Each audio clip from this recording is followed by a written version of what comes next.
अक्सर लोग आपने सुना होगा कि मार्केट को अगर आपने सही तरह से जज करना है, पकड़ना है, तो आपको ट्रेंड को फॉलो करना होगा। तो उसी के हवाले से आज मैं आपके लिए एक स्ट्रेटजी इंडिकेटर लाया हूँ, जो कंप्लीटली एक ट्रेंड के ऊपर बनी हुई है। और इसमें एक जो ये भी है कि इसमें जो ट्रेंड बनेगा, इसमें एरो शो होंगे, बाय को करना है आपने, सेल करना है, मीन्स का मार्केट की कंफर्मेशन के लिए और आपकी एनालिसिस को मजीद स्ट्रॉन्ग करने के लिए ये ट्रेंड फॉलोइंग सिस्टम आपके साथ शेयर करने जा रहा हूँ। तो वीडियो को स्किप नहीं करना और पूरी वीडियो आपने देखा करें, तो फिर ही आपको किसी स्ट्रेटजी या इंडिकेटर की समझ आएगी। तो चलें स्टार्ट करते हैं। ये एक सिंपल सी ट्रेंड फॉलोइंग स्ट्रेटजी है। तो इसमें हमने मुख्तलिफ किस्म के मूविंग एवरेज भी शो किए हुए हैं। ये मूविंग एवरेज है और इसमें एक ट्रेंड फॉलोइंग का सिस्टम एरो बाय सेल है, और इसके साथ मैंने एडवांस एडीएक्स का इंडिकेटर यूज किया हुआ है। ये कम्प्लीटली एक स्ट्रेटजी है। इसमें अगर आपने स्टेप बाय स्टेप आपको आप बताता हूँ कि आपने कैसे इसको फॉलो करना है। तो ये तो सारी ये जो लाइनें हैं, ये वाली लाइन होगी, दूसरी ये भी लाइन होगी, ये सारी एक मूविंग एवरेज है। और मार्केट में देखा जाता है कि सब जो अच्छे पुराने ट्रेडर हैं वो ज्यादातर मूविंग एवरेज को यूज करते हैं, ताकि मार्केट की डायरेक्शन को, ट्रेंड को सही तरीके से पकड़ा जाए। तो एक तो ये बात है कि ये एक सिस्टम है ट्रेंड वाला, ट्रेंड फॉलोइंग में इनके ट्रेंड की बेस के ऊपर ये पूरा ये जो सिस्टम बना हुआ है, ये सारा सिस्टम ये एक ट्रेंड की मदद से ही बना हुआ है।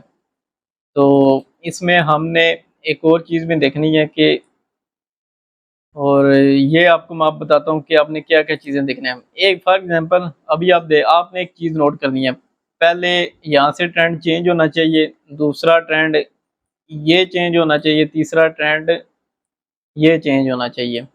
तो जब तीनों ही एक साथ आपको एरो सेलिंग का स्टार्ट शो कर दे, तो आपने ये समझ लेना कि मार्केट आप डाउन ट्रेंड की तरफ चली गई है और बहुत स्ट्रॉन्ग। इसमें आप ये कह लें कि 85% ये कंफर्म हो गया कि मार्केट सेलिंग में गई है। तो देख लें मार्केट ये कितनी सेलिंग में और गई है, और ये देख लें और गई है, ये यहाँ तक मार्केट ठीक ठाक सेलिंग में गई है। जब तक ये जो लाइन है, ये जो ऊपर वाली मूविंग की लाइन है, मैं आपको बता देता हूँ, ये वाली लाइन जब तक ये कैंडल को टच ना कर ले, आपने मार्केट के अंदर ही रहना है। तो क्योंकि ये डिपेंड करता है मार्केट के ऊपर भी। अगर ट्रेंडिंग मार्केट है तो आपने इस लाइन को भी फॉलो करना है और देखना है। जब मार्केट यहाँ से ये टच कर गई है तो इट मीन्स आपने यहाँ से एग्जिट हो जाना है। तो देखें काफी हद तक आपने यहाँ से प्रॉफिट बना लिया होगा, ये वाली सारी जो चीजें हैं।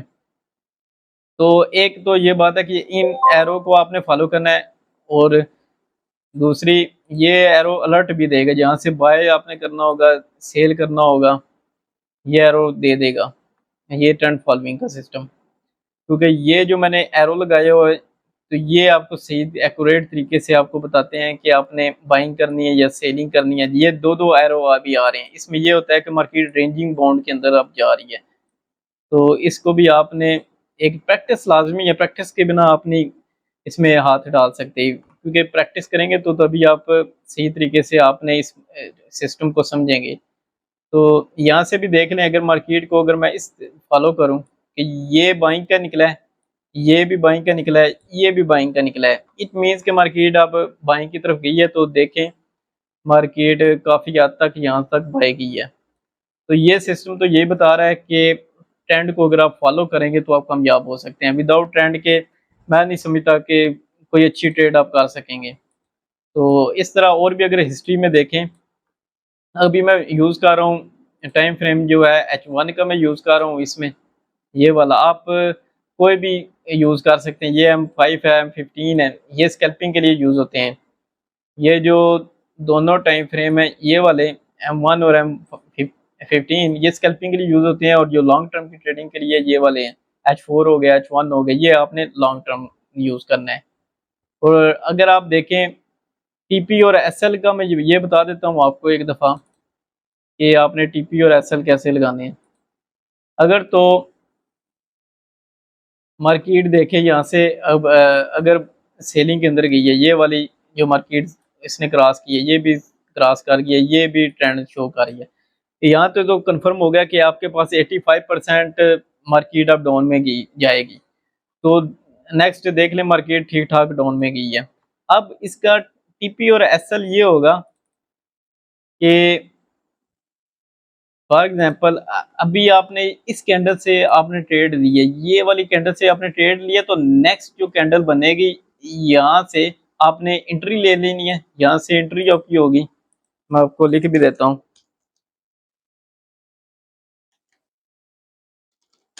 यहाँ से एंट्री आपकी होगी ये वाली, ये जो मैंने अभी आपको बताई है ये वाली, ये एंट्री होगी। और अब सवाल ये पैदा होता है इसका स्टॉप लॉस आपने कब किधर रखना है।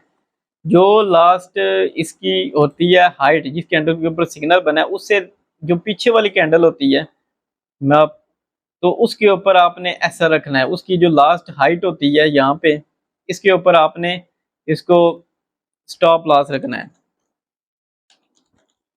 तो ये स्टॉप लॉस इसके ये ऊपर बनेगा, जो भी इसकी प्राइस है इसके ऊपर आपने रखना है। मींस के जो कैंडल के ऊपर आपने उस एंट्री को लिया है उसकी लास्ट जो पीछे आप चले जाएं तो उसकी जो हाइट होगी उसके ऊपर आप स्टॉप लॉस रखना। टेक प्रॉफिट अगर तो H1 के अंदर है, अगर तो आपने टेक प्रॉफिट 50 का रखा है तो स्टॉप लॉस आप कोशिश करें कि 30 पिप्स या 20 पिप्स का रखें, ज्यादा स्टॉप लॉस आपने नहीं रखना। टेक प्रॉफिट डबल आपने करना है इसका।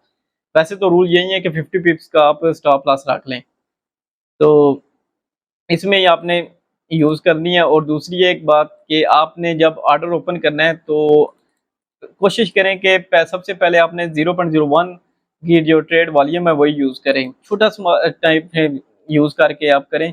और स्कैल्पिंग के लिए भी आप इसको यूज कर सकते हैं। तो अगर बड़ा अकाउंट है तो फिर आपकी अपनी मर्जी है, क्योंकि बड़ा अगर अकाउंट करेंगे, बड़ी ट्रेड लगाएंगे तो लॉस भी आपको बड़ा होगा, तो प्रॉफिट भी बड़ा होगा, दोनों चीज़ें पॉसिबल हैं। तो ये डिपेंड करता है आपके ऊपर कि आपने कैसे ट्रेड करनी है, किन चीज़ों को आपने फॉलो करना है। जो जो मैं ये चीज़ें बता रहा हूँ आपने इनका लाजमी ध्यान रखना है। मैं एग्जांपल यहाँ से बहुत दे सकता हूँ। और अब ये देख लें कि हमने इंडिकेटर इसमें से कौन कौन से यूज़ किए हैं। पहली तो बात है कि हमने मूविंग एवरेज डिफरेंट पीरियड के ऊपर ये यूज़ की हुई है और इसके कलर दिया हुआ है। ये पूरी टेम्पलेट है, क्योंकि ये एक स्ट्रेटजी बिल्ड है जो हमने बनाई हुई है। ये 50 के ऊपर है, तो उसके साथ ट्रेंड फॉलोइंग एक इंडिकेटर भी ये भी यूज़ किया हुआ है। इसकी भी कोई जो सेटिंग की होती है, ये हर चीज़ के ऊपर सेटिंग करके पूरी एक टेम्पलेट बनती है। तो फिर ये मैं बनाता हूँ, फिर मैं आपको ये ट्रेडिंग पूरी मैं वीडियो रिकॉर्ड इसके ऊपर तभी करता हूँ जब मैं सही तरह से बना लूँ। तो आपने भी ये याद रखना है। ये देखें, वैसे एक मेरा ये ट्रेंड फॉलोइंग सिस्टम है, ये इधर देख लें। यहाँ से अगर मैं सिंपल क्लिक करता हूँ, यहाँ से ट्रेंड फॉलोइंग सिस्टम, ये देखें, ये एक्यूरेट सब कुछ बन गया है। तो मुझे कोई मैनुअल सेट करने की ज़रूरत नहीं है, सिर्फ ये एक जिप की फाइल होती है। आपने इसको अपने अगर कहेंगे मुझे तो मैं प्रोवाइड भी कर दूंगा, वरना ये इंडिकेटर फ्री के हैं, मिल जाते हैं, इतनी मुश्किल बात नहीं है। तो ये पूरी टेम्पलेट, हाँ अलबत्ता इसकी सेटिंग मैंने की हुई है, जो सेटिंग आपको टेम्पलेट में मिलेगी जो मैंने बनाई हुई है। अगर आपको चाहिए टेम्पलेट तो मैं प्रोवाइड आपको कर दूंगा, इसकी सारी इंडिकेटर की फाइल्स वगैरह भी। तो इसमें आपने याद रखना है कि ट्रेड करते हुए हमेशा आपने इस सिस्टम के ऊपर बिल्कुल डिपेंड नहीं करना। आपकी अपना माइंड एनालिसिस और इकोनॉमिक कैलेंडर को भी आपने देखना होता है, उसके ऊपर आप ट्रेड करें। तो ये वीडियो अच्छी लगी हो तो कॉमर्स लाइक शेयर सब्सक्राइब लाजमी कीजिएगा। मिलता हूँ मैं आपको नेक्स्ट वीडियो में।